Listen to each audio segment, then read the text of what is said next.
sudah pasang spanduk di jalan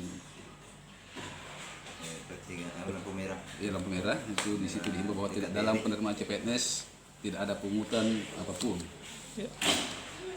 Itu juga akan disampaikan lewat pengumuman, dan pengumuman yang akan kita rilis nanti itu akan ada bunyi seperti itu, penyampaian seperti itu. Bahwa penerimaan CPNS ini murni Pak, tidak ada bantuan kayak gitu ya? Tidak ada yang murni. Jadi kelulusan itu dicapai oleh atau prestasi yang bersangkutan sendiri tanpa ada campur tangan. Berarti jangan percaya kalau ada yang menjanjikan kayak Betul. begitu.